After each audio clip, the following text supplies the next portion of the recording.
Welcome to another episode of the Valt podcast. We are your car culture cultivators. I'm Joe. Elodie. I am Blaine. Blaine and Vijay. Hey, how's it going? yeah. So fun podcast in store today. If you didn't just listen to the intro, we have a new guest today, Blaine. Blaine, how's it going? It's going great. It's good to be here in the garage. And as I'm sitting here, I realize I didn't leave my daughter Elodie much choice in her life, liking cars and watches. That's true. You did not give me a lot of options there. So this is where it ends, folks. If you like cars and watches and you have kids, this could happen to you. Yeah. As Joe knows very well. Yeah, so we have him on today because this episode is a watch-centered episode. We're still going to be talking about cars and our marketplace finds and all that jazz and how they interlink, because they do interlink, and you might not. It'd be, if you're not into watches, it'd still be a great podcast to listen to, because you might not understand this yet, but you probably will at the end of the podcast, is you probably are into watches too. But without further ado, I wanted to thank him. He brought us some great bourbon whiskey. I don't really know too much about whiskey. You probably can't see this, but it's an Elijah Craig. I can give it a view if you want. Yeah, do that. We're sipping on it right now. It's actually my first or second time drinking whiskey ever. So it's like a 12-year. It's a small batch, kind of 12-year. It was bottled in May of 2025 for those scoring at home. And it's pretty good. Yeah, I loved it. We cut it with sparkling water, which is the first time I've ever heard of that. And it's actually makes it so much easier to drink, which I guess would make sense. But like the other two times I've had whiskey straight, one was at my wedding because my friends were like, I was already drunk and my friends were like, just do it, with them. So I did it. Good old peer pressure. I felt it go down my throat. I'm like, well, that's going to suck in about 15, 20 minutes probably. And then the next one was when I told my one of my best friends that Allie was expecting. He gave me a bottle. But once again, I didn't know how to drink it. So he gave me like a huge glass, and it was just, neither of us know how to drink. So the barrel proof is pretty strong. Yeah. So there's hard alcohol, and then there's 130 and 140 proof alcohol. So if it's not in your daily rotation, a little bit of water. I struggle. Kind of smooths the ride out. I struggle with all sorts of very strong alcohols. Yeah. I will admit. Yeah. And I'm not saying this because I'm an alcoholic, but I've been wanting to get into just these type of drinks instead of going to beer and stuff, because I feel like a little tiny bit like this, if it goes super long way, it's enough for the whole night. You don't need to be drinking 5-6 beers. You don't feel gross after. And there's a reason it was medicinal back in the day. Yeah. They'd give it to sick children and everything. It cures all ills. That's the type of good stuff. Exactly. And one of the reasons why we all like cars and watches is very similar reason why we like, whiskey and stuff. So we can get into that also. But without further ado, let's get into how our weeks have been. Vijay, how's the week been for you so far? This week's finally been a bit warmer compared to the last month or so. After the whole winter storm and ice accumulation, it was literally stuck in permafrost. Even after, plowing the ice, the roads were all super sketchy and full of ice everywhere. So it's nice to see some sun out this week. And yesterday I went on a drive with the Indie Porsche Club. So that was nice. So we went on some of the back roads. There's not a lot here, but just a few roads on a short drive, and took some photos and enjoyed the nice weather out. Went on a bit of a hike on a trail as well. So that was nice. And we were helping troubleshoot some of the guys with some issues on their cars. And just finally nice to get out and have some drives. Fantastic. Nice. Elodie, how about you? My week's been all right. It's been a slower week on the auction side, so a lot of time to do research on stuff. I ordered a custom shift knob for my 240, and it came in, and I installed it today and lost the tiny little lockout screw, so have to go to Ace Hardware for that. But otherwise it's been a pretty standard week here. Looking forward to the car show season to start. Spring coming up. More opportunity to go out and see everybody else's. Not really. I mean, kind of. There was a little bit of snow on Mount Diablo, and a lot of hail. Yes, Yeah, a we bunch had a of big hail. storm. It's fake. I mean, I took a picture of it. It's from my neighborhood, you could see Mount Diablo really well. Yeah. And maybe I'll put it in. I mean, it's not a great photo, so if we can. Oh, really? Is it snowing up there too? Okay, wow. Well, that's cool. But I mean, it's cold right now, but it's Yeah. not cold enough for like most of the Bay to get snow. I wish Clayton would get snow; it'd be awesome. But I mean, that sounds like such a California thing to say, but like, I think it would be cool to get a little bit of powder. Just Yeah, experience. sometimes on top of Mount Tam or on Mount Diablo, you Use get the a little Subaru bit. for what Yeah. it's Subaru. Exactly. Exactly. But yeah. So anything else? Anything else with your week? That's all I got. Nice. Blaine, what about you? How's your week been? Work-wise, I'm in the markets, so that's always got, plenty to stress on. But this week I got to roll by kind of my happy place, Topper Fine Jewelers in Burlingame. And I saw 2 watches that I really wanted to see. One was a prototype of the new Fears Jump Hour watch. So I don't know if you know Fears. It's a British brand. It's an old British band that brand that was revived by one of the family members.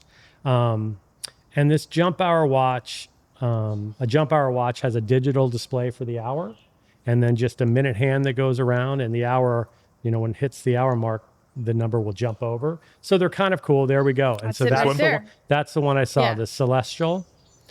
And mother of pearl dials, for example, is nothing that I've ever really sought after, but this Oh, yeah, the setup mother of where they pearl. use the mother of pearl for the moon, That's pretty spectacular. and then they have these almost like map drawing lines around the dial, all at different, seemingly random lengths, but somehow it really works, and an aventurine backdrop.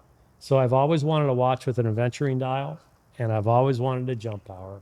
I really admire Fears as a brand.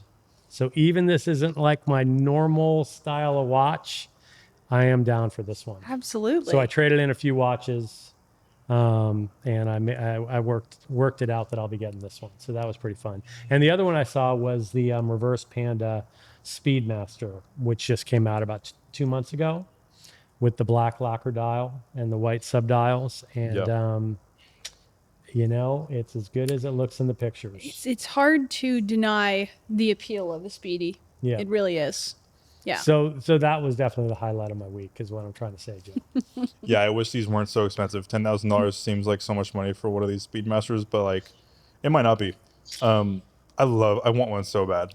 I would like to get one this year, any Speedmaster, but the one I was specifically wanting was the 2020 Tokyo Olympics one. Yeah, Yeah. it's a great Mostly one. because Absolutely. the Tokyo Olympics in 2020 didn't happen, Didn't so I thought that would be happen. Yeah. just like a cool piece of history. Even though, the 2021 they came and they reused the watches Yep. for that too. But like, I just feel like it's weird. It's like No, a weird it's a date cool, skip yeah, kind of thing. it's a moment in time type thing. Yeah, yeah, yeah. We should talk. We'll talk about Topper Jewelers. I'm assuming at some point in the podcast, and also off air, because I need to talk to you about Yeah. Allie's, something for Allie's at some point. Not watch related, but I was overhearing you at the Sundance in Solano that they do jewelry too. So They They do absolutely jewelry do. as well. Yeah. yeah, so we can talk about that later. Yeah. So my week has been so last week my week was unbelievably busy. Like, it was too busy. I was burning out, but I like burning out, so it was fine. I love the feeling of like, oh my God, I can't believe that just happened and everything. So it was great last week. This week was set up to be the same kind of thing. And then I didn't know it was going to rain because I was so busy last week. I didn't check the weather. So like a bunch of stuff canceled, which honestly was like pleasantly nice. Yeah. Because I was able to like take a breather, which is good. Especially with Carson bids also being a little bit slower than normal. I was really able to like just kind of help Allie more with the baby, which absolutely. is fine. I mean, like, it made me realize that this is gonna sound bad, but it made me because I feel so bad when I'm like working so much, but I do think she's very capable of doing it. Like, when having 2 people there almost was like it was a hamper at some points. Like, I was like, the space isn't big enough. Like, I don't know. It's like I felt like I wasn't doing as much as I thought I was going to be doing. So that was kind of nice to see. But yeah, other than that, it's just been that I mean, really nice and low key. So since this is a watch themed episode, we don't have a camera to talk about this stuff, but you guys, I'll put it in post so we don't have to like constantly Google stuff. Actually, I'll probably Google the stuff while we're talking about them. But I wanted to see what you guys were rocking on your wrist this week. So it doesn't have to be like today if you don't want to talk. If you have like a watch on that's like whatever. But everyone here has great watches. I don't know what VJ has on today or if he has anything on. VJ, have you had anything interesting on your wrist this week? I'm making a point to kind of rotate the automatic watches every now and then so that they don't get disused and go into ruin. So like this week I've been rotating with this Spinnaker. I don't know if you can see it. Yeah. Watch, for those who don't know, it's like kind of like it's a I don't know if it's a micro brand, but it's a brand that just like kind of copies like Rolex looks and stuff.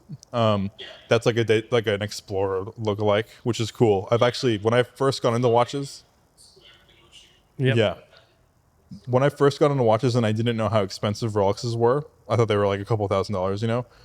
I was like, I'm gonna get a Spinnaker because it'll be the same thing, and then I don't know, I stopped quickly, but cool. Blaine, what about you? I'm wearing the that Spinnaker is a really cool watch, VJ. I'm wearing the Omega 1957 reissue Railmaster. So in 2017, Omega, the Railmaster. the Railmaster, they released a trilogy of 3 watches: the Speedmaster, the Seamaster, and the Railmaster, all which were launched in 1957, and they came out as a trilogy. And these are pretty much, that's my watch, actually. Yeah, that's right my there. picture. That watch is your watch? No, the one no. Doesn't that look like my strap on it? Where is that from? I think you're. All right. It does look like your It strap. does look though. the strap. That's Yeah, almost that's the same identical strap. to the Yeah. strap I'm Yeah. wearing on it right now. So this one of all 3 of them is the closest to really a 1-for-1 size, everything. And the Railmaster is just a cool watch because in the 1950s, when we had sort of modern science being developed and atomic scientists and people working with huge labs with huge equipment, brands tried to make watches that were more anti-magnetic because it was the first time people wearing watches were coming in contact. Yeah, with sensitive equipment and stuff. So Rolex made the Milgauss, 1,000 Gauss. IWC made the Engineer, and Omega made the Railmaster. So I think it's, the part of watches that I love is that sort of the arc of history where they've been with me. They're almost like dogs. They've been with man through so many different things and so many different epics, and they're still here. Adapted through all of it. Yeah, and we're going to take them to space with us, which we've done before. Absolutely. And I think when they did that reissue, I think I wrote the article for it for Worn and Wound. I'm pretty sure I did. Not this one. You did The it when the recent, new, the 2025 the version. 2025 reissue Exactly. one you did do. Yes. This watch, I saw in a boutique in Chicago in 2018, and I walked in there and I put this watch on my wrist, and it was definitely one of those one-day watches. I mean, it hit me immediately, and I said, one day, One day. I'm gonna get it. Then I was still paying for Elodie's college, so it wasn't then, but Sorry. but eventually, and here we are. So it all worked out. All worked out. Yeah. Elodie, what's on your wrist this week? I am I was like VJ. I was trying to rotate all through all my watches. I was wearing a lot of watches I haven't worn that much, and a couple new ones, and I always come back to my Zinn EZM7. It's just, and again, my father gifted it to me when I got my master's degree, and I've just yet to find another watch that is as fun to look at every day. Is this your That's article? exactly. Yeah, that's my photo right there, actually. Yeah, this is your word. That is your Yeah, photo. that's my photo. It's such a great watch. It's so overbuilt and it's so German in a lot of ways. It's very much feels like, that's why I took the photo with the 928 diecast. It feels very much like a Porsche type of watch. It's over-engineered. It overperforms. You don't need any of the crazy stuff on it. It's a firefighting watch. Oh, interesting. It just makes me happy to look at every day. So all of the different colored portions around the bezel correspond to different amounts of time you have for that piece of equipment to be effective in a fire. So it's a crazy, insane watch to make available to the public. Yeah. But at the same time, it just is extremely legible despite being so busy. So I have a hard time tearing myself away from it as my daily driver.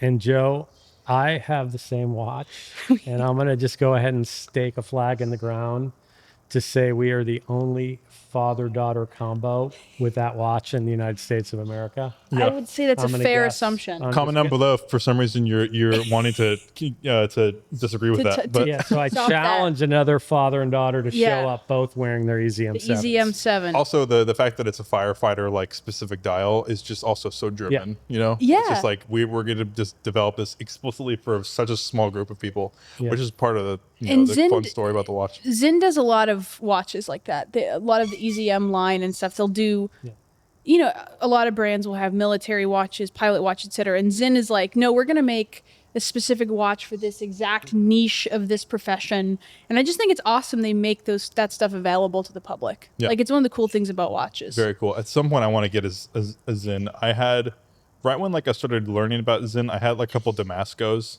yeah. which kind of felt like I was scratching the itch, so I never got a Yeah. Zinn. For sure. And then I sold those, and I just never, I guess, got into different watches, and Yeah. you know, I got into vintage stuff right around that time, so I just You have kinda stopped. so much time, Joe. Yeah, of course. I'll explore different things, and if my son gets into watches, that's just an excuse to like Yeah. buy more things Absolutely. and pass it down.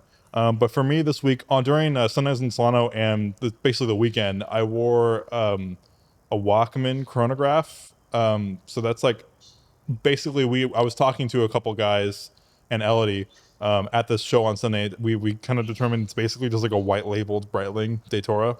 That's fantastic. Yeah, I can post. I took a good It's pho- impossible to find. I took a good photo of Yes, you it have to there, send so I'll to me. send it to you. Because Yeah. I cannot.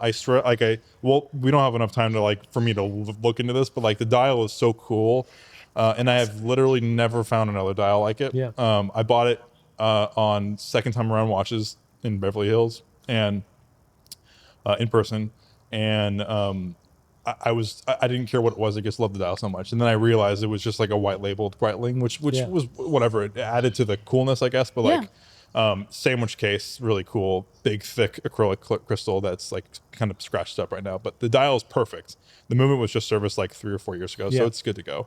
It's just like a typical It's a Valjoux like workhorse. I love winding Yeah, it. I love hearing it tick. serviceable. Yeah. But I can't wear it on my job because I look at it wrong and the dial explodes. It's got that cool, like almost champagne color to yeah, it. yeah. So I wore that this weekend, and then this past week, Monday to now, I've been wearing the Tudor Black Bay 54.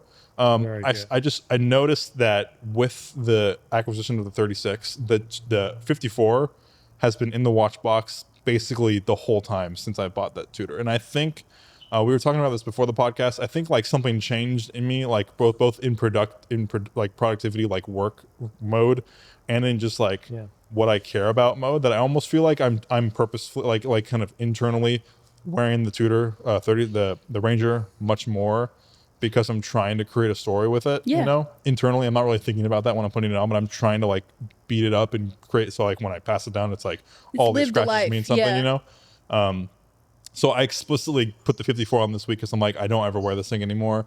I love it too much I'm never going to sell it. It's not worth anything. It's completely, if you look at it, it's ruined already. It's like scratched. It's yours. dented, I think That's it's Um, yours that's more just than anything. it's just getting going. yeah, exactly. So I'm looking forward to adding more to this. And what I also realized is this is such this is so much more luxurious than the Ranger. Like Yeah. I always, it's polished on the sides. Like I was It's looking at this beautiful. watch. Yeah, yeah. It's a different, I realized like they're different use cases, which is Yeah. nice.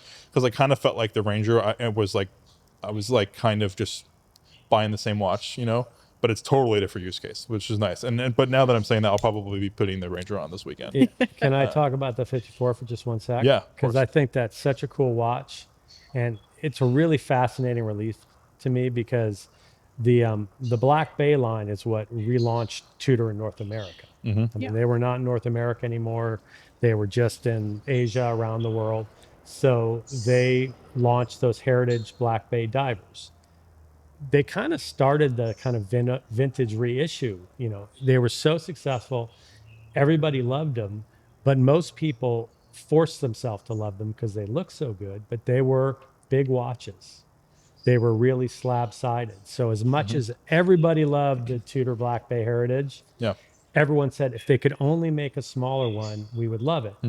Then they released the Black Bay 58, which was 38, 39 millimeters, was incredibly successful.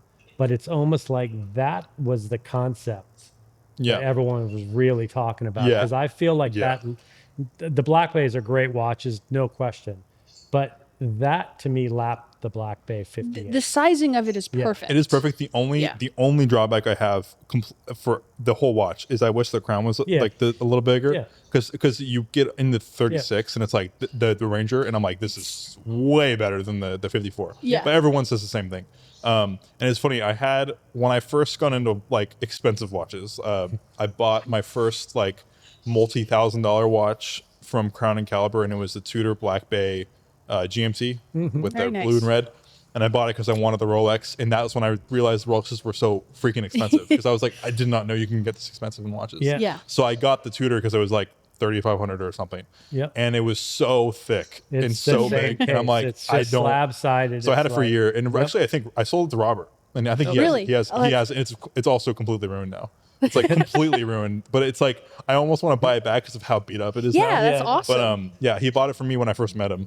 Actually, I think hilarious. we met because he was at one of my Carson coffees, and he noticed. I think the he watch. was wearing it when I first met him. Yeah, that was Yeah. mine. Cool. So it was really thick, and I loved everything about it, other than the fact it was like 15 or 16 millimeters thick, and it was just not good. This is like 11.5 or Yeah. something, which is perfect. Yeah. Joe, nothing could prove that you're a watch lover more than you have an opinion about the size of The crown. millimeter size difference, yeah, yeah. So like, I'll actually like skip on certain chronographs if it's like Yeah. over a certain millimeters, because Yeah. I know I'm gonna like, I love the way it looks in pictures, but like Yeah. I guess I know it's gonna be too pucky on my wrist. Shockingly, because the Zin has the crown on the other side, and I thought it would bother me more than it does, and somehow it doesn't bother me because I've worn other watches with the crown on the other side, and it has bothered me. So it's like such a big thing that you don't think about when you're just looking at a photo. And You I'm know? not going to lie.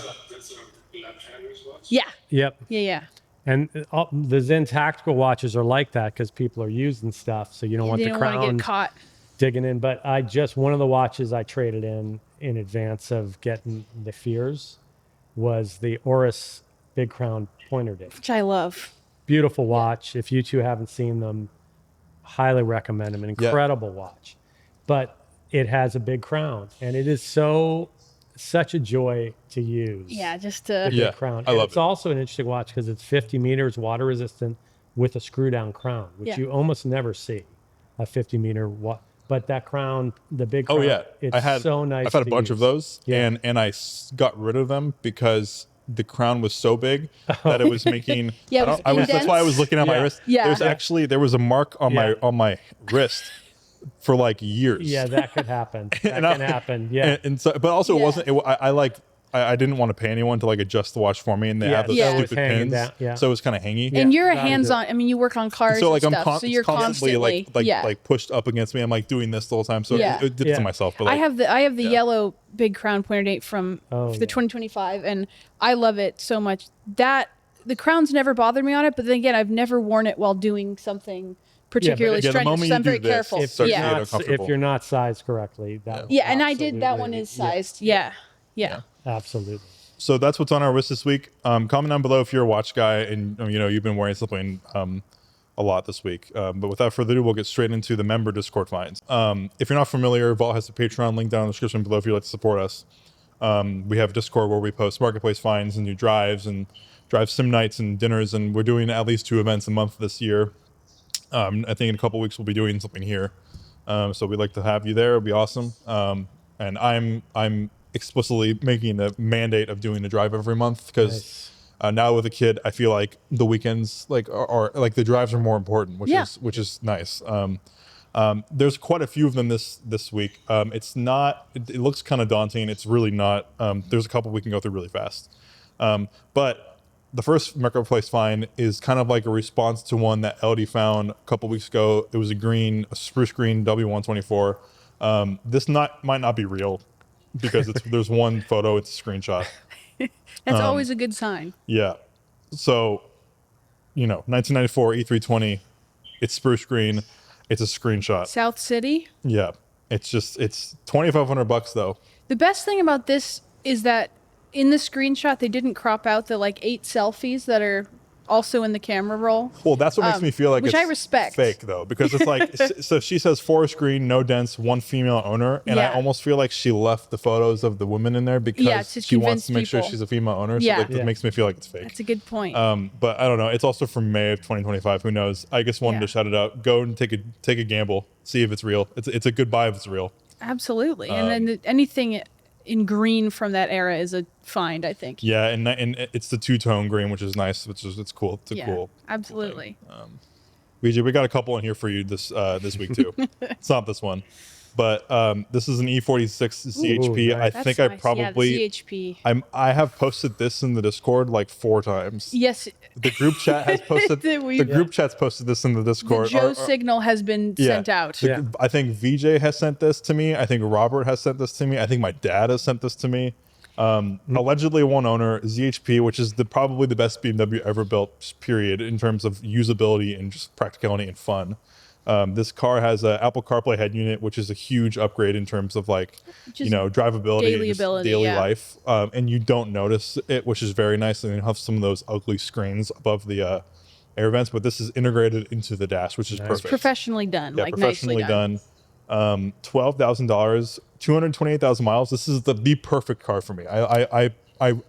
I don't want low miles. I like the high mileage cars. Yeah, well taken care 12,000. of high miles This is like yeah. really, really like it's taking a lot of effort not to It's do good this. photos too. It's only $2,000 more than that Speedmaster too. That's Yeah. true, Can't you go know. wrong. You can't go wrong. Yeah. It's just I don't know. I'm gonna keep posting it every week until it's gone. I'm probably not gonna buy it. I don't need a daily driver, but this car is just. I've always told myself I want another ZHP at some point. And this is the perfect one. It has, if for those who don't know, like my asks for ZHP is it just needs to have heated seats, and this has heated seats. So like Nice. it's like the perfect car for me. Great color too. Great I'll color. be honest. I'm not usually a red car person, but it looks great on this Yeah, one. it's this car is driving me crazy. It really is. And I'm shocked it's not sold. I think the mileage is probably holding it off from people. It's really This car would sell for it 15 should be grand on- on Cars and it Bids. should be on Cars It would and sell Bids. for 15 or 16 with good we do photos. One so owner well car. with ZHPs. Yeah, and it's a one owner car. Yeah. 220,000 miles from the same, at least the same family that's a and story. judging by the photos, the seller's probably decent enough at taking pretty good I mean, photos.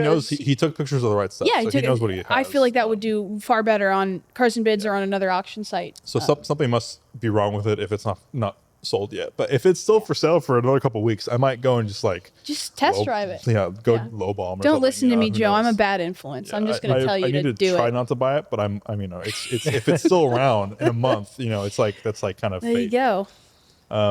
Another marketplace find that we talked about a couple weeks ago, Volvo C30. This is an R design with a manual. Oh, you Holy do not smokes. see the 6-speed C30s very often. Yeah. And so pretty this is low cool. pretty low miles for people drove the snot out of these. Yeah, so this seems like an urgent buy where he looks like he's moving and needs to get the car out of his shop, out of his not his shop, out of his house ASAP. This looks like it's in pretty good shape. Yeah. I don't know too much about these. I know they're like Fords underneath, I think. My one of my best friends has one and she just loves it. She just said it's such they're very they have a lot of personality. Yeah. And for $8,000, it's hard to if you told me like I have $8,000 to buy an enthusiast car. Yeah. This is like probably one of those cars I'm like you should just go for it. And nobody else you is know? gonna have it No at one's gonna Cars and have it. It's a Coffee. weird Yeah. weird choice. It's not the usual choice. We're selling a lot of these recently on Cars and Bids too, actually. I think people have caught on to the fact that the C30 is a really cool little hatchback. Yeah.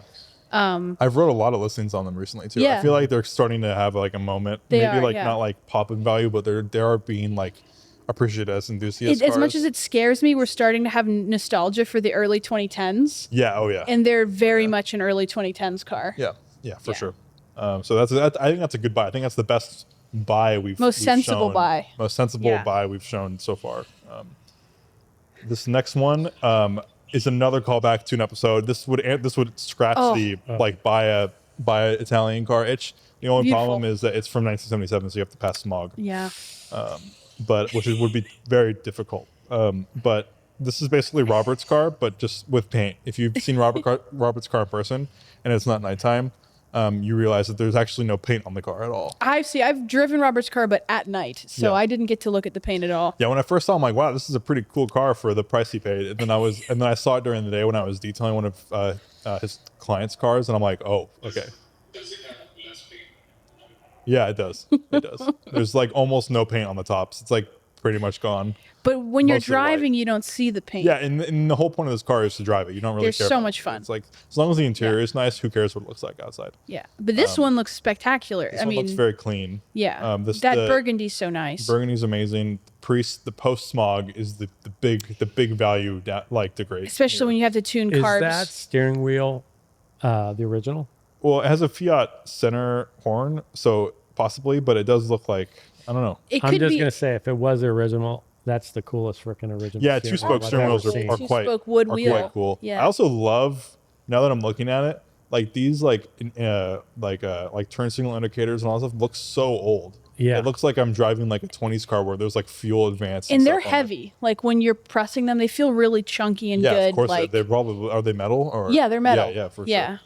sure. You know, the wire hanging down is always never classic. a good thing to see. But like, especially when you're going into clutch right- and yeah, you you're could gonna like break catch a the crowd wire and the car turns off or something. Sean's 944 has a bunch of that stuff. Oh, So yeah. when I was on Mount Tam Oh, nice. with it when he first bought it, and every time I would downshift, I would like move a whole wiring harness. I'm See, like, that's "God, please don't break down scary. here." That's Car's also terrifying. it's a cool car, but it needs some work. Yeah, so that's a great find. This next find, the second to last find, I wanted to post this because we've been talking about XJRs a lot. So this is a 2002 Ooh, XJ8 with custom bodywork, Solid. LS engine. Whoa. So fully, kinda awesome, This car is actually. like fully built. I Holy- think the algorithm has been shoving these to me because I've been sending Yeah. so many XJRs into the chats. Is those fenders, are those stock? No, they're Yeah, not. I was gonna say that does It looks not, really like- good though. That looks great It looks with great. the wide body and also fenders. the custom badges in XJ LS1. This is super I cool. mean, this is I hate to say it, this is just completely awesome. Yeah. super awesome. This just rules. It doesn't have a price on this car, and he says he's invested $48,000 into it. I That think. doesn't mean anything. Yeah, I think on an auction site this would sell for 25, 30. Yeah. Do either of you think I could pull off a car like that? I think not only could you pull it off, I think you would look baller as hell. I think this is a sleeper. Even with those hood vents, I think this car is a cool sleeper. And they chose good wheels too. And the color's perfect. Yeah. They probably wrapped it. I bet it's not a factory color. You need to put on some Too Short or Mac Dre, roll down the windows. Too short for sure. Absolutely. Yeah, so this is super cool. I hate he's testing the water. He's not really serious. This needs to be on an auction site. It does. This It- is it- the it the clearly audience does. is there for it. Yeah. Yeah. It's probably infinitely more reliable now that it's got an LS. Oh yeah, for sure. I mean, those Yeah. engines, those XGRs, probably not super unreliable, but like this. Hey, you is- still see this them is just around. one step. As long as this car Yeah. isn't like as long as the engine itself isn't like aggressively modified, and you're getting like 450 horsepower instead of like 800 or something. Yeah. This car is like this could be like a great. I mean, daily you for don't someone. need any more than that. That's No, you don't. like, Especially in this car. I mean, I'm sure Yeah. the chassis flex on this thing with like 800 horsepower would be unbelievably terrible. So that's a cool car though. It's really Someone cool. should definitely Yeah. not spend 48 grand on it, but No. like 25, yeah. 30. Be really cool. And this that's is you pull it up at Cars and Coffee and you pop the hood and then people are freak that's out. a- You yeah. win. You'd win. Cars you'd and win. Yeah. Coffee. You definitely would. And then this is the VJ car that I was talking about. Oh my God. One photo. It's a Frenchie though. I'll be honest, I have had this saved on my Facebook for the entirety of the time it's been listed. Yes. And a I- 2CV barn door truck. I'm so sorry to my father who's sitting right next to me. If I had the money, this would be in your driveway right now. VJ, do you know if if this variant has the shifter that is like? Yeah, it goes into the dash and it's like towards you and then up. So it's literally like holding an umbrella. Yeah. First of all, there's like it has like 6 horsepower. So Oh like, yeah, it's a 2-stroke. If you get this one does for sure. Yeah. It has like almost no power. But if you get one from the 80s, it has like 40. And it's much more drivable. I have a client with one from the 80s, and it's like much more drivable. But the gear shift is not traditional at all. It's like it basically goes in and out, and That's all you're wild. moving. so bizarre. So the lever is like a stick, and it points up, and then the ball. And basically, all you're doing to adjust is you're adjusting the length into where the dash is, and the angle of the ball. It's a really weird. When you're driving the car, it's like if you've ever driven a column shift car. Yeah. a manual car shift car, it starts to get intuitive. Like I say, it's same. It's the shift pattern is the same. It's just a weird it's way just of a doing weird. it. Wow. So it That does is make sense, very French. but it takes a minute. Yeah. I drove one in college when I had like a super amateur blog where I would review people's cars after Cars and Coffees Oh, that we're I getting hosted. some Joe lore. Yeah, this was before Valt existed, but this was the beginning of it. You know, I like started Yeah. like a blog, and it was going to be like, I'm going to have a car show. I'm going to sell details at the car show, and then I'm also going to write reviews of some of the cars. And Yeah. so I one of them was like a vintage, like period, like 60s 2CV. So cool. And I drove it around her neighborhood in Richmond, which was like hilly. Oh, I'm And sure. every corner I would be like shifting from first to like fourth and like That's- constantly stalling it. And she's like, it's okay. It's like a learning curve. It's the worst place to drive it. Has 6 horsepower. But I was it was a delightful experience. And ever since then, I'm like, I never would own one of these, but it was just fun to drive. I don't know why this makes me think of this because it's not this car, and I don't want to get over my skis around the car experts. But have you ever seen a 1960s era Dodge Dart they were automatics, but they were push buttons on the dash? Oh, wow. I have never. So first gear, second gear, third gear, That's reverse. so They were bizarre. like push buttons. Again, have I don't want to never get heard- over my skis, so I hope you don't debunk Well, this. I but feel like remember another this episode could be very, weird transmissions. very vividly the push buttons on the dash. That is so bizarre. And maybe it wasn't a Dart, but I think it was the Dodge Dart. VJ, have you ever driven I'll one try of to find it. one of these like truck ones of the Citroen? Have you ever driven one of the truck Citroens like this?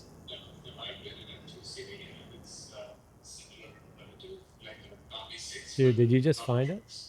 I'll find it. I just this Joe will this find website it. sucks. Maybe Yeah. it was the 70s, maybe it wasn't the I need to 60s, get- but I think they were older. I'm gonna Google something else. Yeah. Yeah. I didn't mean to. No, because I'm thinking an episode idea. We talk about Yeah, weird no, like transmissions. weird transmission. Yeah. Yeah. Dodge Dart transmission. I did send that Citroen to my friend, who drives the C30 actually, because her dream is a 2CV. Yeah, you're right. And yeah, I hope I didn't. Right there. There you go. I can't believe you found pulled it. that I was out of a going to hat. say, I hope I didn't release something from my brain Now that that isn't is actually something real. that would break that. I bet almost none of these work. Knowing how finicky the overdrive button is Look on my at the Volvo way shifter, that I is guarantee crazy. none of those work. Yeah. And the thing is, when they design these, obviously they're trying to say this is like the Future. cutting edge Yeah. future of everything. That is so. Yeah. I mean, when you think about it, you think about some modern cars with their weird, like automatic shifters that are like a dial or buttons or haptic touch. It's like kind of a continuation of that. Yeah, it seems like it looks like it was only from 1960 to 63, but the weird ones are crazy. 60 and 61. So this was Yeah. like a very short-lived All right. thing. Push button torque. So- Which makes sense. I mean, this seems like it's one of those things where like you like sneeze wrong or your knee Yeah, and pushes you're it, done. it goes into reverse and destroys the transmission. Somewhere there's a little version of me sitting in the back seat of one of these cars, staring at those buttons Just- and watching someone work them and going, "What is Maybe that's- going on right now?" That's why you ended up the way you've ended up. Yeah, You there's saw probably that. a lot of reasons, a lot of cause and effect, and what have you. That was a good collection of marketplace Yeah. finds. Yeah, well, Yeah. I was trying to, because I was editing last week's podcast, and I feel like I don't find anything that VJ is ever interested in. So I was trying to find a car that VJ was interested in. Your So I taste is I too found that Citroen. sophisticated, I was gonna VJ. say, what exactly makes that a VJ car? Out of He's a French, curiosity. He he's a loves- French car lover. Anything Okay. French doesn't matter what it is. And So he's right. VJ, in the 70s, I grew up on a hill on Mount Tam. Same hill I grew up we on. had one dude who was a very sort of prominent architect who had a Citroen with the hydraulics going up and A down. DS or One One it of was sort of slant back, Yeah, two yeah. door, up and down, and it was like like we would stop whenever he would drive up and down Yeah. the hill. This car was so mythical to us. Yeah. I've seen one. Actually, it was at a Valt show 3 years ago. The last time I saw one. With Yeah, the proper. I see them all the time because of the my clients. Yeah. So like I'm like used to them now, but like they're really crazy. Like seeing them in person. Like Yeah. they're like a lot of fun. And when the Vault show like 3 years ago, it was a young guy who owned it. Yeah, I mean you can. Yeah. I mean they're really hard to work on, and they're like very expensive to maintain. And they have a Maserati V6 most of the time, and like Okay. you know it's like one of those crazy engineering like I can't believe it works, but it's amazing that it's Yeah. working kind of thing. So Frank has driven one. yeah, Frank's driven one. I drove a Yes. couple. It's cool. They're cool cars. Very I cool. would never own one, but I would definitely, you know, drive them if Yeah. you can, Yeah. if you get the opportunity. Yeah, so those are the marketplace finds. Once again, the link is in the description below if you'd like to support us. Without further ado, we'll get into today's main topic. All right, so for today's main topic, since we're all on the watches here, basically the topic is if you're into cars, you're likely into watches. And so we don't have to, I put some notes here. We don't have to go, you really can't even see that, but we don't have to like exactly do this. I just figured we can have a dialogue on, you know, why are people into cars? Because it's a car podcast. So why are people into cars? And then we could go into like why you guys fell into love with watches. You know, I passed down through generations. It makes sense. Absolutely. And then we can try to figure out. You know, we could try to give the viewers like if you're not into watches, you probably are, and you should just try to experience something. Yeah. And then we could start talking about like, you know, where do you start the process? It's a huge industry. I mean like is it Amazon? Is it a local jewelry shop? You know, something like that. So but just to start off, a few reasons why I think car enthusiasts are car enthusiasts, and we can add to this list if you want, but basically it could be passed down through the generations. So like my dad was in the cars, so naturally I kind of just became into cars because I went to all the Monterey Car Week stuff. I was never in the backseat of, I mean, I guess they were new cars back then, but I was never in the backseat of anything like normal really. Like, Yeah, it was they're like all always something unusual interesting-ish, in some you know? way. It was always a different choice. It wasn't like the economical choice. So that happened. You can appreciate the craftsmanship and engineering of a specific Yes, car. So like a absolutely. Lexus might, to like like a non-mature car enthusiast might seem like something that is just a daily driver, Lexus, you know, whatever. But there's so but much then you more start to under it. learn about the Yeah. craftsmanship of the car, the durability, like, you know, these cars were built for much longer periods of time, like durability than any other car in the market kind of thing. So you start to appreciate that. You can appreciate the sensations of driving. Yeah, So the like tactile. obviously driving feedback, the steering feel, the clutch feel, the floor hinge pedals instead of the like on the roof of the pedal box. All that you can get into the nitty gritty of that. The artistry of the car, so like teardrop shapes, vintage Yeah. Ferraris, you know, cars that might not necessarily drive particular, like the 2CV is like Yeah. an artsy kind of a thing. It's a weird, it drives terribly. You can go through a field with eggs on it, but that's basically all you can do with it, you know. And then just like enjoying the culture, you know. What other things? I mean, what is there anything else that like car enthusiasts, can appreciate a car for? I think the intersection of function and fun is, you know, because watches, you wear them for a purpose. You wear them to tell time. They could have other functions too, based on what complications the watch has. But at the end of the day, it's a tool. And I think at the end of the day, a car is also a tool. And so if you like the idea of a tool, like in your daily life, you're probably going to like either cars or watches. I will say for the artistry part, I mean, Giugietto Giugiaro is a perfect example of that design intersection. He designed the GTI, he designed the Isuzu Impulse, and he also designed a bunch of watches. It's a bunch of Seikos, right? Yeah. And he like for instance the Aliens, the Ripley watch, which I actually have the reissue of. So that's my sort of example of an intersection right there. Yeah, that's the one I have. Yeah. Yeah. For the record, that wasn't easy to find. I'm just going to say for the record. And it's cherished. Yeah. Yeah, I can imagine. It gets the most comments of any watch I You own. don't ever see these ever. Yeah. So Blaine, how did you get into watches? Oh, well, I don't remember a time not digging watches. I mean, there's something about my basic wiring, which is probably a lot like a lot of different people, gear, Yeah. little things, talisman, objects, things you can hold in your hand. Totally fascinated. The first watch I ever had, I totally remember. It was a Mickey Mouse watch given to me by who became my stepfather, who became Elodie's grandfather. He also gave me a watch at some point. He did give you a Yeah. watch, yeah, a great one, A Timex Timex, yeah. Expedition. And that watch was so fascinating to me because, of course, in my crazy little child brain, it wasn't a Mickey Mouse watch. I had Mickey Mouse, Yeah. the Mickey Mouse was now mine in my watch, So, but I also, I remember vividly a conversation in probably 1974. This was back in Connecticut. I had a friend named Tadi Tochimoto, family was Japanese. They worked for industry in New York, and just gets into the watch kind of world. I vividly remember his father showing me his watch, which I'm going to assume was a Seiko, but I can't say that for sure, explaining to me why it was quartz and why it was better than all other watches. Because when quartz first came out, they were very expensive. Yeah. They were very, It was a sort new of thing. new thing. And I don't know why I that memory. If I didn't become into watches as an adult, I probably never would have remembered that.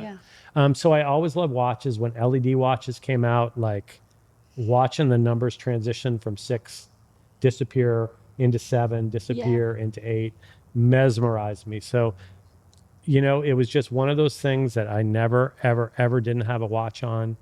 I had a camera when I was 17 and kept it throughout my 20s. I have all kinds of pictures of me throughout my life, and I'm wearing watch after watch after watch, and I have no idea what watches these were. I have no idea. To this day, I can look at pictures and say I have no idea what I was Well, wearing. you used to take me to the Macy's counter to look Yeah. at Citizens and watches, and I always had a watch on from age 7 onwards. I don't think I've Yeah. ever not worn a watch, and they were Casios and the best first watches you can have. And I remember you taking me to Big Five to look at all the off-brand skeleton watches and everything. So, And yeah. then in the early 1990s, I had my own business, and I had a television shopping network with a guy. And you needed to have a giant fixed dish satellite to get the show. So it was this is like closed circuit over satellite television. And the show was basically to auction things. So this was sort of eBay before the internet existed. And a lot of what we auctioned were collectible pocket watches. Yeah. And so it was sort of during that show that I really started appreciating this mechanical phenomenon that was watches and the beauty and the design. And we'd be talking to people through their TV sets. So it'd be my partner who was on the air, whose name was Barry. I ran the phone bank in San Francisco. He was in a broadcast studio in LA. And VJ would call into the phone bank, and I in his ear I would say, "Hey, VJ's on the line. VJ loves Elgin. He loves Elgin pocket watches. I know we have that one beautiful Elgin pocket watch." He would get in line and he would say, "VJ, I know you're watching. I have this Elgin pocket." So we'd be literally talking to people Love it. through their TV. That's cool. Yeah. And of course, these people were like in the rural South, Yeah. Nova Scotia, a ranch in Puerto Rico. You had to have a big, and it was during, that I, talking to the collectors, what they were after, the dial that they wanted, the movement, we'd Yeah. be showing them the movement, explaining the movement over TV. I just gained this appreciation. And then right when I was getting all the love for watches, I had my kids and I couldn't afford And new we watches. ruined it all. I'm sorry. So I spent the next 20 years just looking at watches. I eventually got to the place where I had 3 watches. I had a Citizen. I had a Hamilton Jazzmaster, which was kind of my dress watch. And I had a Timex. And I thought it was like the greatest collection in the world. And but then I kept looking. I just couldn't get watches out of my mind. Meanwhile, I was buying cars like every 6 months. Yeah, so I don't know we how had that an worked out, extraordinary but amount of cars rotate through, and I blame my love of cars on that mostly. yeah, we had 18 cars between the time she was in kindergarten and graduated high school. So not normal. I'm No, not saying it's not. this is a cautionary tale. This is Yeah. not advice. I'm trying to think through my life with like the amount of cars my parents had. My mom probably leased cars, so she had one every 3 years, but Yeah. she's not 6 months. But my dad, I honestly like just remember his E39 M5. Yeah. So Because it like, affected you that he much. had other cars. Like he had an Yeah. E34 wagon that I grew up in, and he tracked. You know, he has pictures of himself on Cinema That's Raceway so in his cool. 525 Yeah. wagon, automatic. So like that was like a whole thing. It had dyno suspension, so it was actually very capable. Yeah. Everyone was always very surprised by it. But like, I don't remember that car. I just have photos of it. Yeah. And then when he sold his E39 M5, I think it was to like expand his business. It was like a Yeah. big thing. He was like was not happy about it. But it was to expand his business or something like that. And then he leased an E60 535 with a 6-speed. That was like Euro delivered, and so it was a cool car. But it was never you Not the could tell it same. was not the same Yeah. fizz ever, and he knew that. And I could feel it from him too. But just going back off of that, I think he had four cars when I was growing up, and Yeah. then when I started driving, shit hit the fan. Because he had a started partner in buying- crime all of a sudden. buying That's just why. stuff, building stuff, He used repairing you. things. You were his excuse, Yeah, Joe. because he got me a car, and I think he was like he bought himself an E34 M5 first when I was in like right before I started getting a license, I think. And that was his like car, like Yeah. his like go to the car show car, and then the E60 was for commuting. And then I started getting into cars, and then I'm not sure if it was me who got the E30 first, because I had a black E30, or if it was him who started buying BMWs first. But one of us bought cars, and then it just like cascaded. Snowball effect. So now he has like a million different cars. We- So yeah. Yeah. So the car thing, Elodie had no choice. I had no choice. The watch thing, she could have opted out if she wanted to, but I'm going to it argue didn't- I also had no choice. had no there. choice. Yeah, and so my brother collected watches. He had no Yeah. kids, so as an adult with kids, he would come over and show me his awesome watches, and I pretended to like. Which, looking be back on, it's a joyful little for mean of him. and not bitterly envious. But he actually educated me with watches. My brother was really sophisticated, and he was introducing me to Ulysse Nardin and Glashut Original and Yeah. Doxa and all these brands in the ahead of the early game. 2000s that I never ever would have heard of. And he was explaining to me complications. He gave me my first mechanical watch actually to get married in.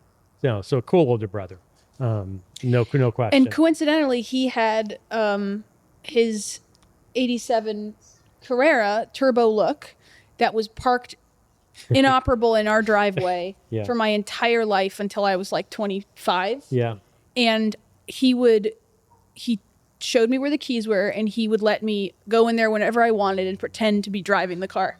Yeah, So that's I definitely honestly, That is formative. So Yeah. maybe it was his fault. I not was my obsessed fault. with that car for my entire childhood. Yeah. Yeah. Although you were nostalgic for 2010s, you were saying, and you're still mad at me for selling the You 2010 Ford Escape. Yes, which was not a good car, but for some reason I loved that car. It was a very inexpensive car because I bought it in the middle of the great financial crisis. And we had a 2009 hybrid Chevy Silverado that was Yeah, really that was a cool cool. car. We had a couple interesting Yeah, cars we did. in there. We did. Yeah. But to answer your question, so watches I didn't get from my parents. Like no one left me in a valuable watch. Car enthusiasm I got from my mom, Yes. no question. Yeah. But watches, I don't know. It was just always like there was a worm in my brain for watches, and just has not stopped ever since.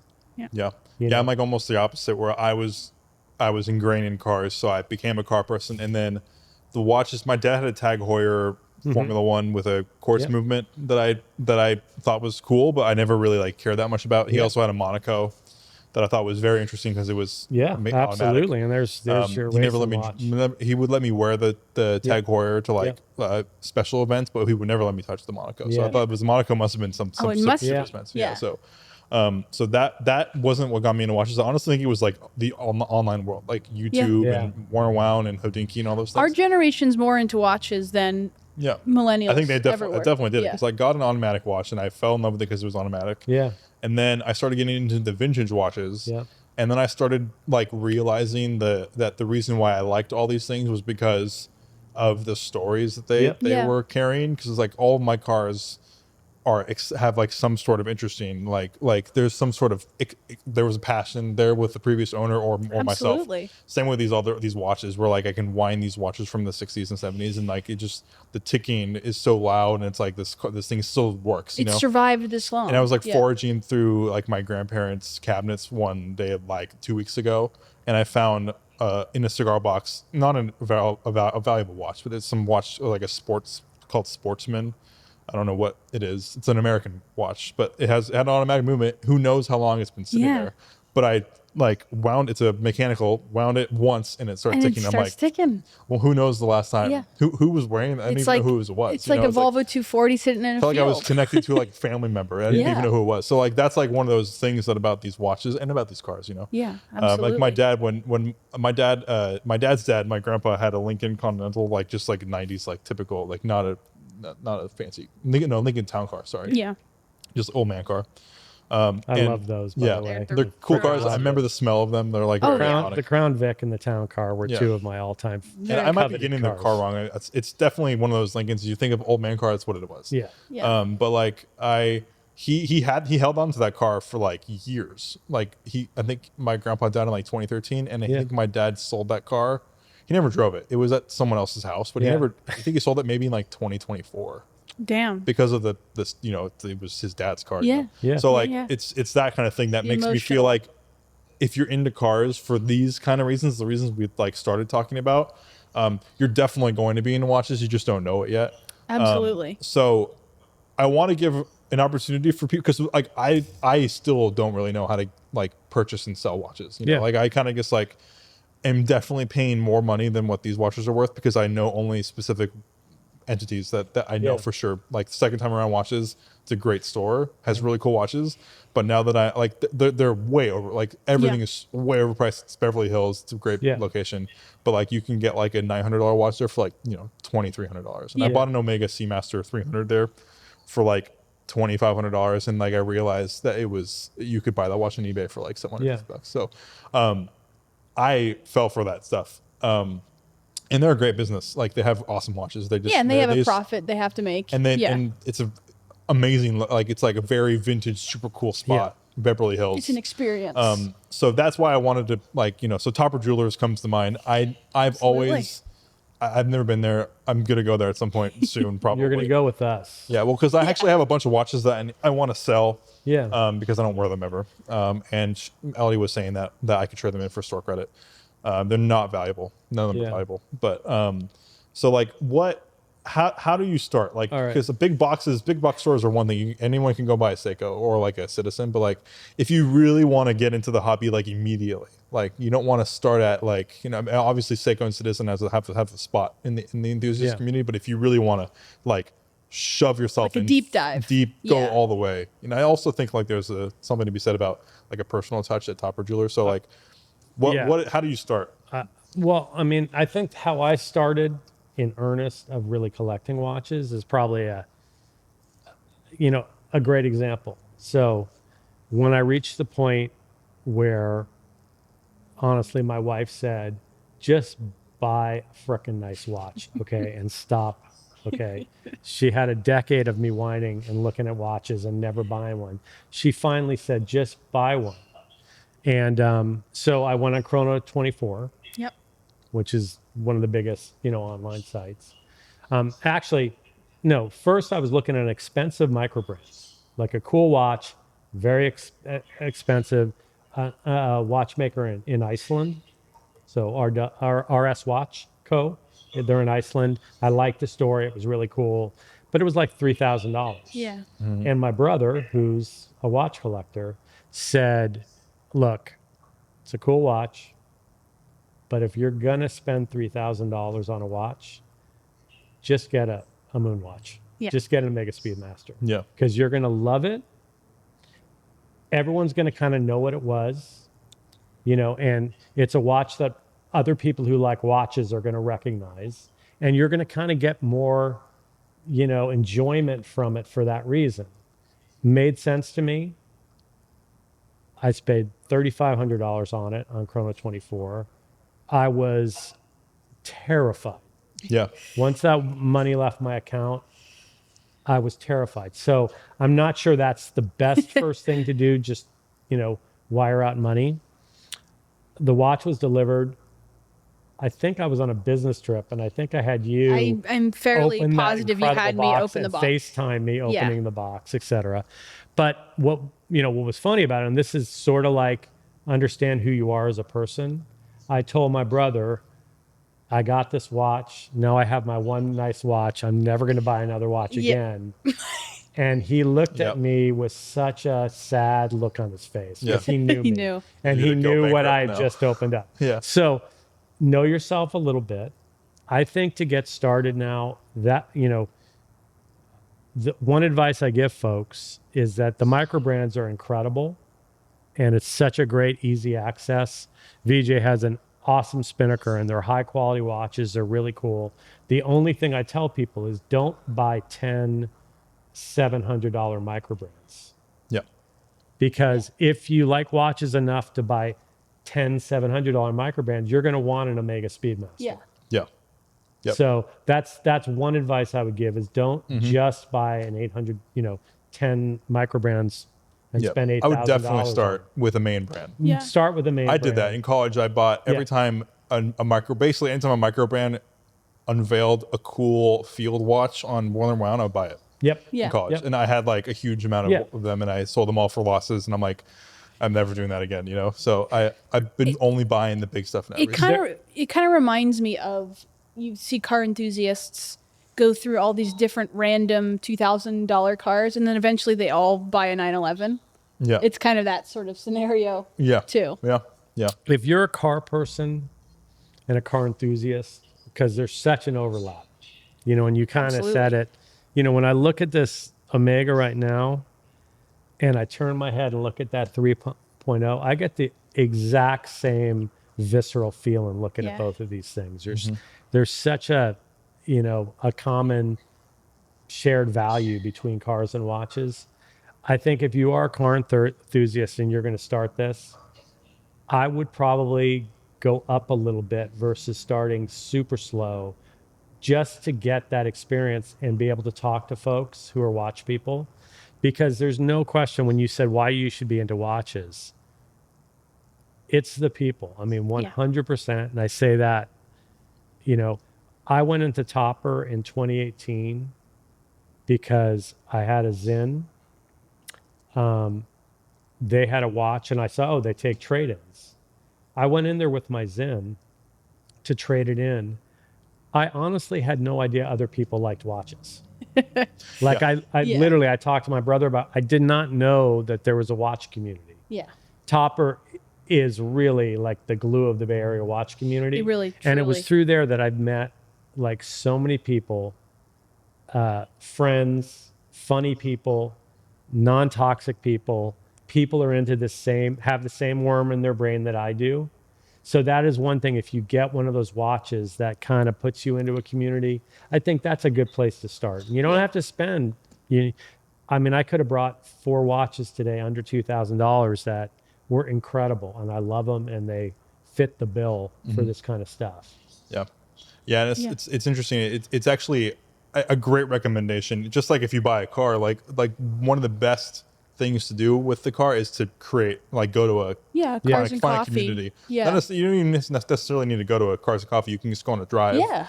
But I started enjoying the watch hobby more when people started noticing what I was wearing and they started talking to me. Yep. Yeah. I'm forgetting his name, but he has a new Volvo wagon at the Sundance and Oh, George. George. Yeah. And he noticed the Walkman and then he was like, oh, you should buy this book that I'm forgetting, of course, again, but it was a book on Amazon about chronographs, and I bought it, and I accidentally had it sent to my in-laws' house, so I haven't gotten it yet. But I'm excited to buy to learn about the book, absolutely. and that just it feeds the hobby. Same with the cars, you show up in a Mini to a Cars and Coffee, and then someone's gonna be like, what you'd love, and you should. That's a tiny car. You should get into a K car, and then you try to get a K car, and you're like, what you love, you should get a GTR. It strikes me as the first time I brought my 240 to a car show and 4 different people had a story to tell me about a 240.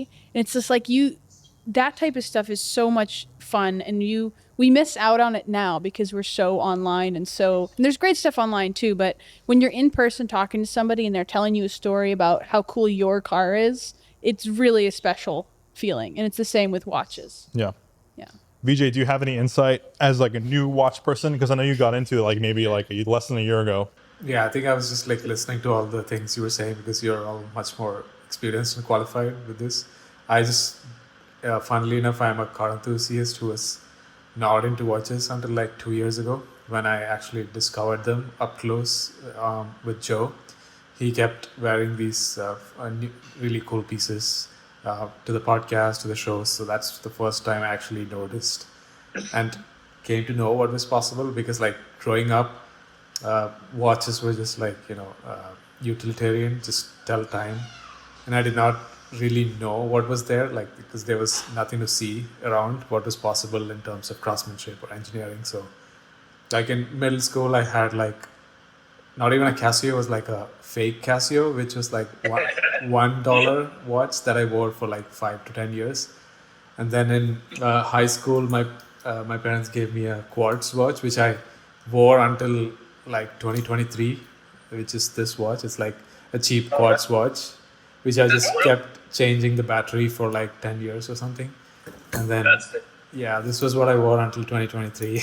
And now it's finally gone. I changed the battery. It's not working anymore, but I just keep it as a memory. Yeah. Yeah. Of high school and just like through college and everything. This was the only watch. And then, yeah, I never even knew or thought about what was possible. So once I started seeing them after I graduated, moved to California, I started seeing them in the car meets and stuff. And then that's when I started learning from Joe and all these people what was possible. So yeah, just the last 2 years I've been discovering and noticing and learning more about this stuff. So I'm very much early into the hobby and still learning and honing my taste in what I want.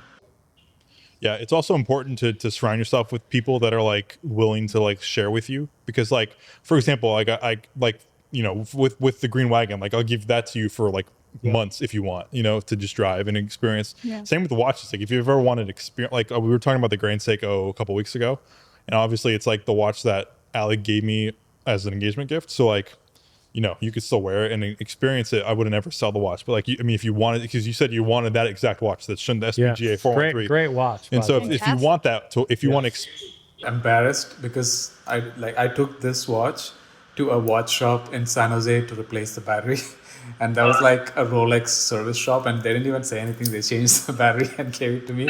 I didn't even know what was like the accepted level of enthusiasm for watches or anything.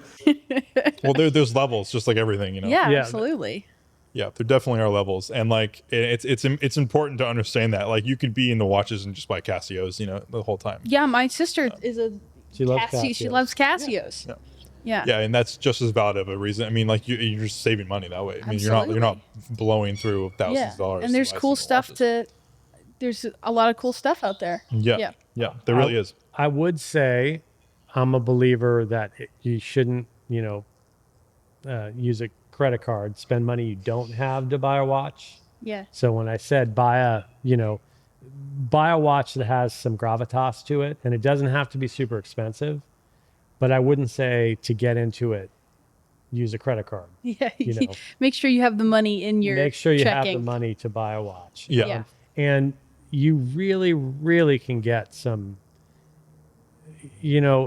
like so many things, the prices of many watches, like you said, the Speedmaster, like we could break down whether that's worth $10,400 or that's a good price.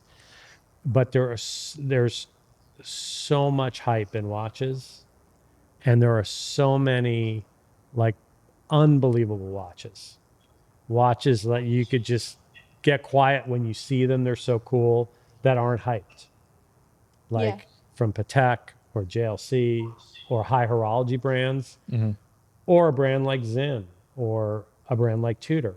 Yeah.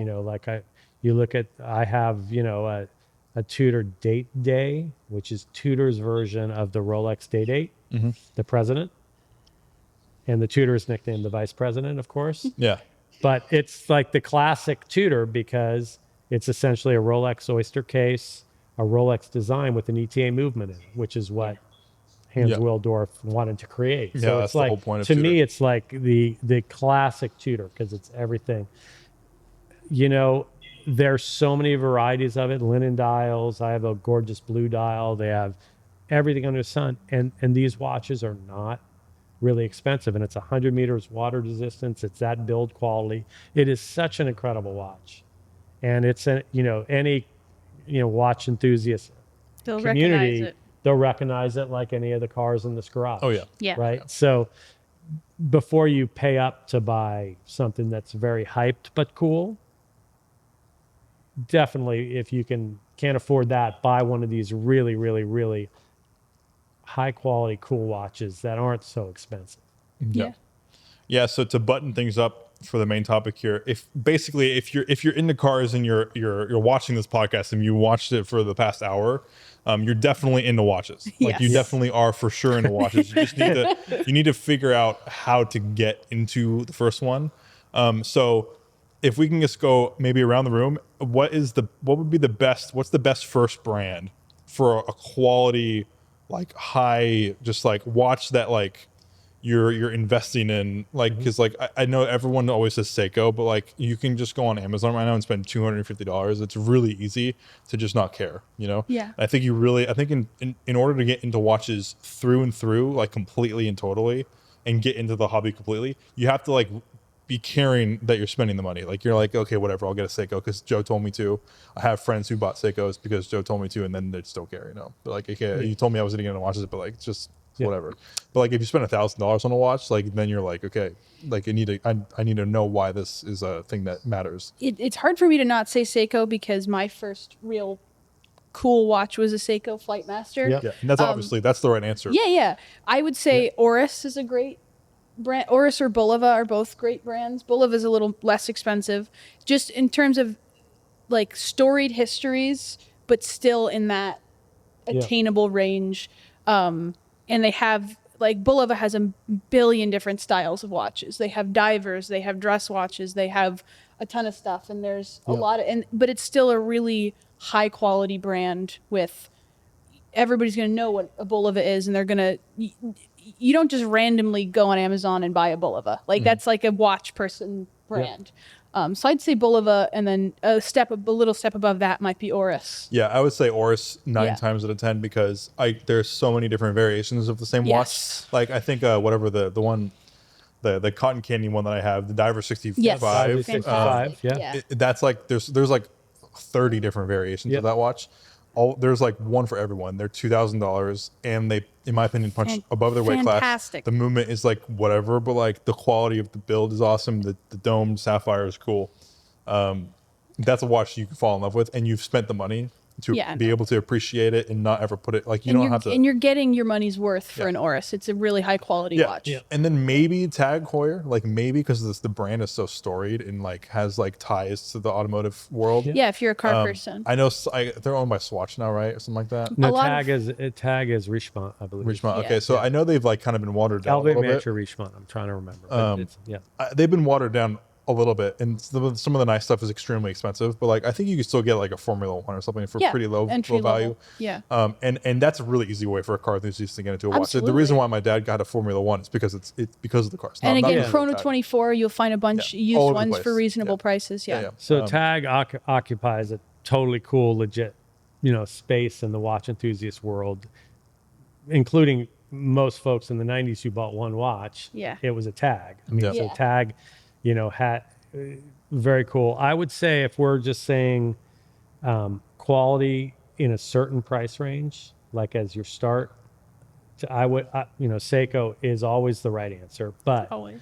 I would throw Longines into that Yeah. mix. Yeah, that's a good one. Great Because they're they honestly have a history that rivals anybody Yeah. and everybody. Absolutely. Like they go back 100 years, innovating on many things. But their designs right now, Beautiful. really incredible. Like the Legend Diver, which I have, which you could easily get for under $2,000. The quality is, I'm going to say, Tudor Omega level. I mean, honestly, you can quibble as to, the finish or, some of the materials, but the actual, like, what is this thing? That thing is about under 12 millimeters thick, 300 meters water resistance. It's got a beautiful bracelet. It's got a micro adjust class that works as Nice. good as any of them. Yeah, for The under quality- $2,000, Yeah, that's it's pretty, amazing. pretty nice. The whole Swatch brand behind it, so like you're never, and they look incredible. They feel incredible in the Fantastic. hand. They have that like that thing in the hand. Quality object. They have the type. thing in the yeah, hand. the heft. Yes. Yeah. Yeah, I've been waiting for a reason to buy a Longines.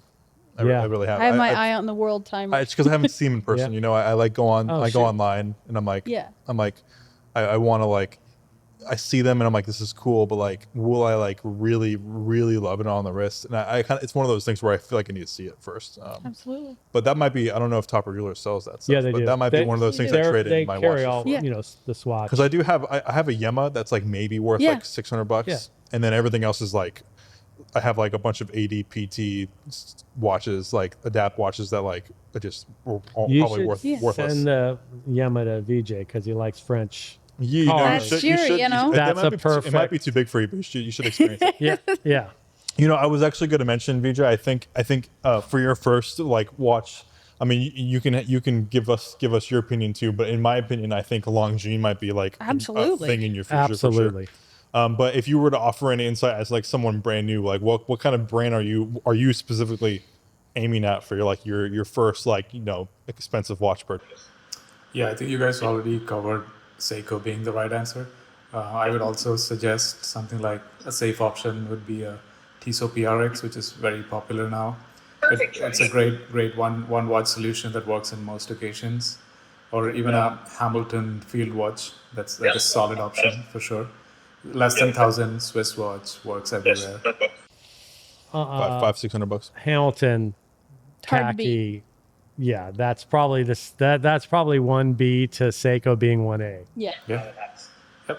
It's gonna be respected. It's got the movie credential. It's got usability. Yeah. It's another watch I accidentally bought.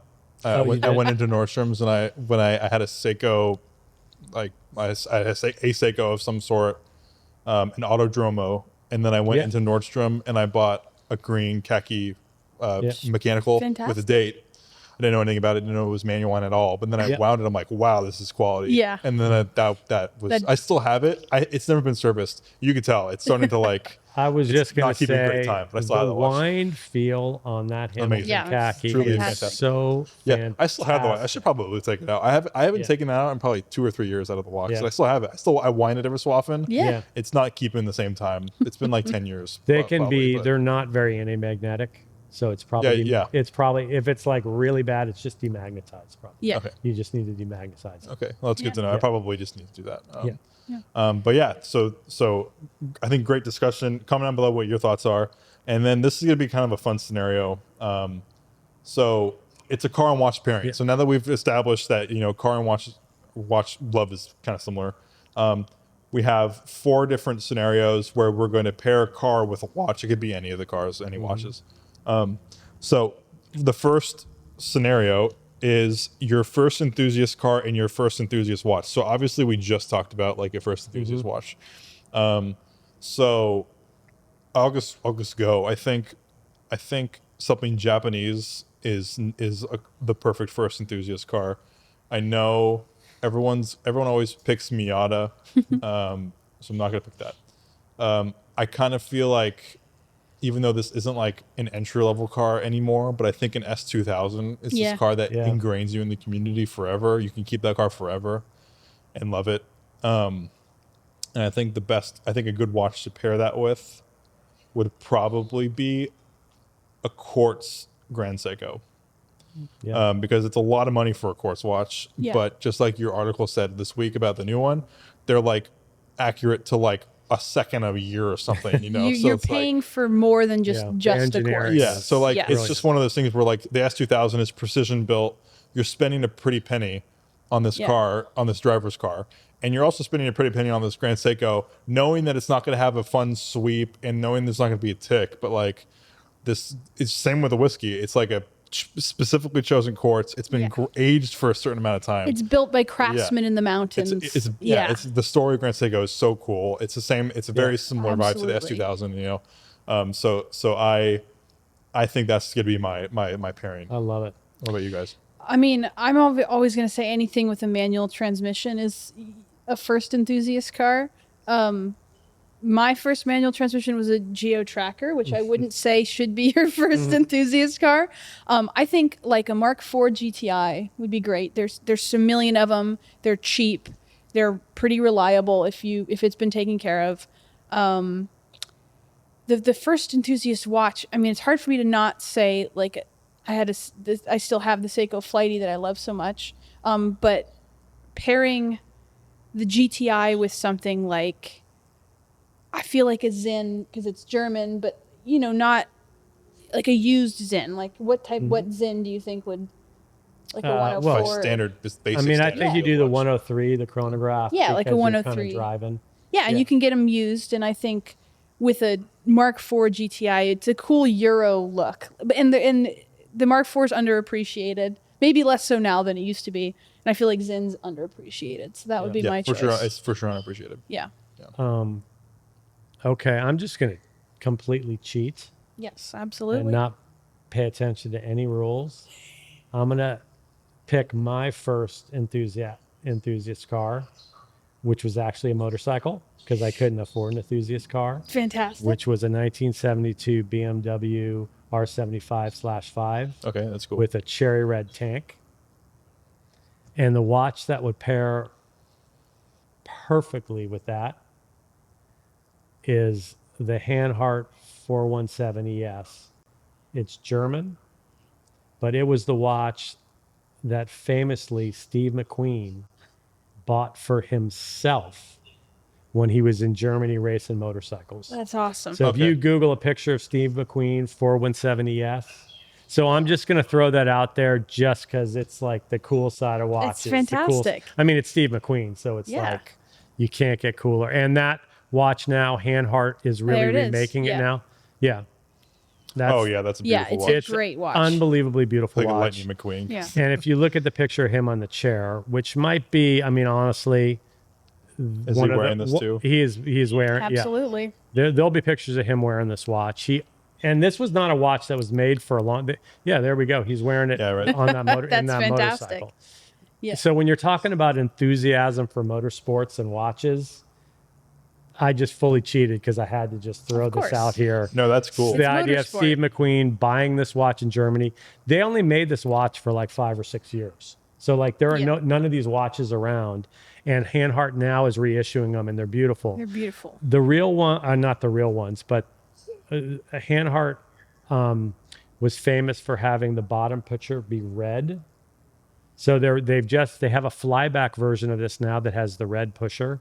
So if you Google Hanhart 417 flyback, you should get the new one that has the red pusher, I think which I is also wrote the article for that.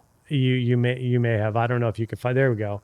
If I can find the one. No, that one on the right has the red pusher. It's just not on the button strap. You Yeah. can see it. The bottom pusher is red, which is kind of like a just cool throwback to World War II. I think is where Yeah. it's from. But yeah, so I'm just throwing that out there just for the full throated enthusiasm of it all. Perfect. VJ, what about you? What are you choosing? First car, enthusiast car. Yeah, the first one. So like a Bugatti Chiron and a Jacob and Company Bugatti watch. Have you seen the Jacob and Company watch? That's like a Ben 10 watch. That's so big. They made a W16 engine on the watch, and it runs along with the tourbillon and everything. That's a Jacob account. Yeah, they make the gaudiest luxury watches, but like they're like super complicated and ultra rich looking and everything. But yeah, I would say just Honda Fit and Casio A150. That's Solid. Yeah. awesome. Yeah. Shout out, Sean. Solid. Yeah, shout out Sean. He's not here. He's never here, but he'll be here next week. Yeah. So the second scenario is a dinner out in the city during a summer night. Oh, great. So I'm gonna remove one of these because we're gonna go super long if we. Yeah. I kind of feel like a summer night car is like an R107 Mercedes Oh, 560 you're SL. so right about that. And a summer night, I think you go on eBay or Chrono24 and find the cheapest small seconds Omega Seamaster vintage, Hell like yeah. 34 Nice. millimeter. You can find Really because that sweet. wine is really old school. It ticks. You put it like a mile away and you'll hear Yeah. it tick Oh, yeah. still. It's classy. It's classy. You Yeah. can. It's classy now. It's classy because it's so small. But like Yeah. there's a million different dials. It fits well with the SL. Absolutely. And going into the city it just feels right.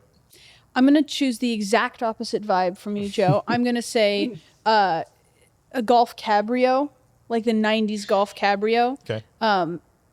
and any type of swatch, like it's like a moon swatch or something, because it's hot and wearing a really heavy watch during the summer is just miserable. And I think a cheap, fun convertible with a cheap, fun light watch that you can just go out with your friends and not worry about and spill drinks on and go to a baseball game. And I think a cabrio that barely runs with a swatch is like a classic summer combo.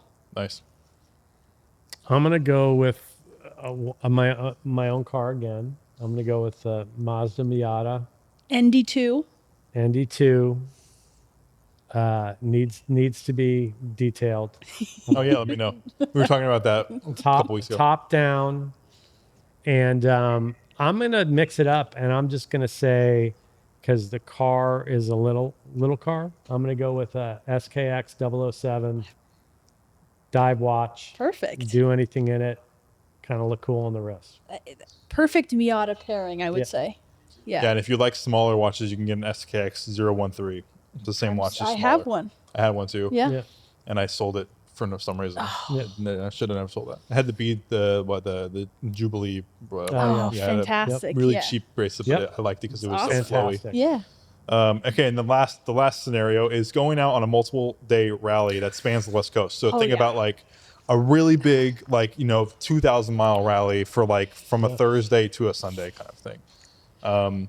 So I always say that on a multiple day rally, like a GT kind of car is the best. Yeah. Like if you get in a Boxster, it's like amazing on the back roads, but you're gonna be tired at the end of it. Exhausted. So I think the E28 M5 is the move there for sure. And although you're not spanning time zones, a GMT would be cool. Yeah. So like, I know it's thick, but like I think like a Tudor GMT, like the Black Bay Pro, would be cool. I've kind of been interested in those recently, and that's probably super thick, but it's 38 millimeters I think still, so it's a little smaller. Yeah. That's what I would go with for sure. I think I think a Volvo 242 Turbo would be a great multi-day rally. I mean, they're so comfortable, but it's turbocharged rear-wheel drive power, and they're super rugged, good ground clearance. You can really rally those. And I think the kind of maybe not the correct choice, but a world timer would be awesome. I think if you pair it with one of the new Nomos Club Sport Neomatic world timers, nice. and you get, Nice. I love beige. So And for beige, those, I'm gonna try to put some of this. Like we're going through too many watches, so Yeah. I'll try to put some screenshots of some of these Okay. watches because Yeah. people you are gonna could get you could confused. pair the color combo up really nicely. Yeah, you I could. think with the 242, and I'm biased. Obviously, a red block is never going to let you down Yeah, on a that's true. multi-day rally, and I think having a world timer it adds a sense of adventure to it. Nice. Do I have to have a car that can sort of perform well on tight roads, or can I pick We can- anything else? No, Pick no. anything. We've learned at our rallies that you can drive a 7 Series and have fun still. Yeah. So whatever you want, you pick. Yeah. Just because I mentioned it earlier, this was a car that I coveted for so long. I want a late model Crown Vic, Fantastic. and I am going to The Marauder. Pardon me. The Marauder. Yeah, isn't the that same thing. that's- Yeah, that's the Marauder. Yeah, Mercury no, I'll version. go ahead. version. Yeah. Yeah, the Mercury version, a Crown Vic, and I am gonna go with a Omega Speedmaster.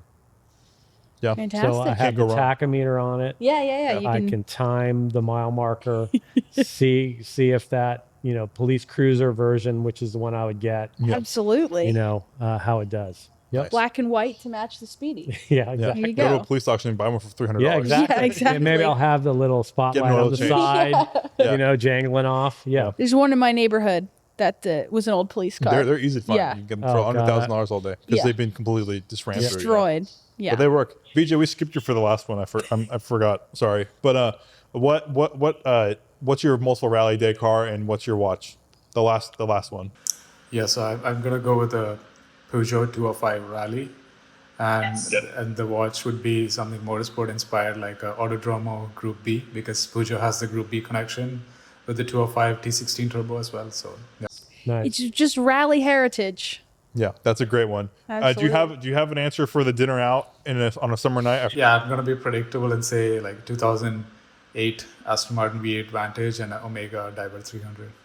Fantastic. Yeah. Nice. Can't go wrong. Solid. That's you can't go wrong with that. Cool. So comment down below what your answers are to these questions. And once again, just for future Joe, I'm going to include a lot of screenshots of these. I mean, people know the cars, but they might not know the watches. So we're going to get through the watches too. Anything else before we close this podcast out? Buy No? a watch. Yeah, buy a watch. Just do it. You know, and just, like, do it. see what it's like. Yeah. If you don't like it, it's not for can you. always Buy sell one it. of Joe's But it because he has a probably few to sell. Yeah, I have a few to sell. If you're interested, hit me up. Just try. You never know. Yeah. So make sure to like the video if you enjoyed it. Subscribe to the channel if you're new. Next week, I guess Sean is coming back. We're not going to go live next week because we need to set up a whole live stream setup. But 2 weeks from now, we're going to go live. So that'll be a lot of fun. We'll see you next week. Take care. See you later.